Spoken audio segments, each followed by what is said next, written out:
एक बार कृष्ण और बलराम किसी जंगल से गुजर रहे थे। चलते चलते काफ़ी समय बीत गया और अब सूरज भी लगभग डूबने वाला था। अंधेरे में आगे बढ़ना संभव नहीं था। इसलिए कृष्ण बोले, बलराम, हम ऐसा करते हैं कि अब सुबह होने तक यही ठहर जाते हैं। भोर होते ही हम अपने गंतव्य की ओर बढ़ चलेंगे। बलराम बोले, पर इस घने जंगल में हमें खतरा हो सकता है। यहाँ सोना उचित नहीं होगा। हमें जागकर ही रात बितानी होगी। अच्छा, हम ऐसा करते हैं कि पहले मैं सोता हूँ और तब तक तुम पहरा देते रहो, और फिर जैसे ही तुम्हें नींद आए तुम मुझे जगा देना। तब मैं पहरा दूंगा और तुम सो जाना। कृष्ण ने सुझाव दिया। बलराम तैयार हो गए। कुछ ही पलों में कृष्ण गहरी नींद में चले गए और तभी बलराम को एक भयानक आकृति उनकी ओर आती दिखी। वो कोई राक्षस था। राक्षस उन्हें देखते ही जोर से चीखा और बलराम बुरी तरह डर गए। इस घटना का एक विचित्र असर हुआ। भय के कारण बलराम का आकार कुछ छोटा हो गया और राक्षस और विशाल हो गया। उसके बाद राक्षस एक बार और चीखा और पुनः बलराम डर कर काँप उठे। अब बलराम और भी सिकुड़ गए और राक्षस पहले से भी बड़ा हो गया। राक्षस धीरे धीरे बलराम की ओर बढ़ने लगा। बलराम पहले से ही भयभीत थे और उस विशालकाय राक्षस को अपनी ओर आता देख जोर से चीख पड़े, कृष्णा! और चीखते ही वही मूर्छित होकर गिर पड़े। बलराम की आवाज़ सुनकर कृष्ण उठे। बलराम को वहां देख उन्होंने सोचा कि बलराम पहरा देते देते थक गए और सोने से पहले उन्हें आवाज़ दे दी।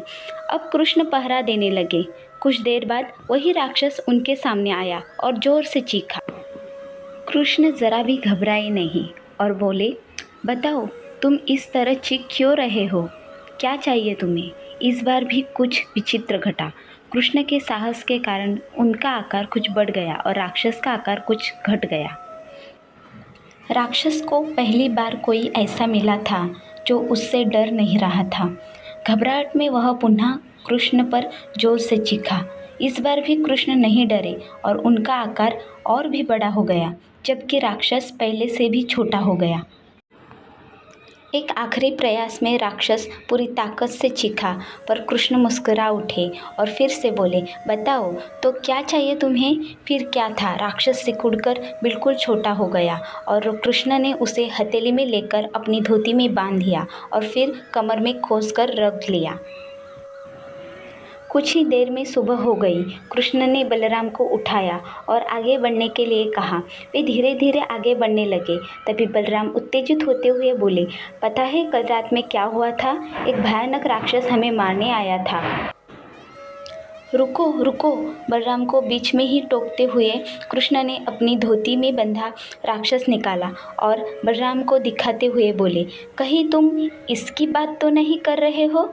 हाँ, ये वही है, पर कल जब मैंने इसे देखा था तो ये बहुत बड़ा था। ये इतना छोटा कैसे हो गया? बलराम आश्चर्यचकित होते हुए बोले।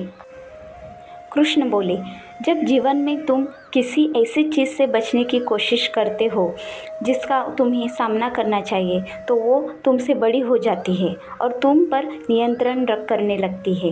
लेकिन जब तुम उस चीज़ का सामना करते हो जिसका सामना तुम्हें करना चाहिए, तो तुम उससे बड़े हो जाते हो और उसे नियंत्रित करने लगते हो।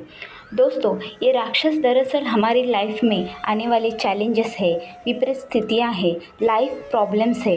अगर हम इन सिचुएशंस को अवॉइड करते रहते हैं तो ये समस्याएं और भी बड़ी होती चली जाती है और अल्टीमेटली हमें कंट्रोल करने लगती है।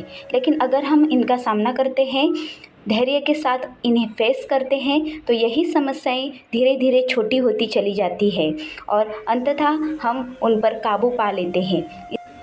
इसलिए जब कभी भी लाइफ में ऐसी प्रॉब्लम्स आए जिनका सामना आपको करना ही चाहिए, तो उसे अवॉइड मत करिए। जिसे फेस करना है उसे फेस करिए, उससे बचने की कोशिश मत करिए। जब आप ऐसा करेंगे तो देखते देखते ही वे समस्याएं इतनी छोटी हो जाएंगी कि आप आराम से उन पर नियंत्रण कर सकेंगे और उन्हें हमेशा हमेशा के लिए ख़त्म कर सकेंगे।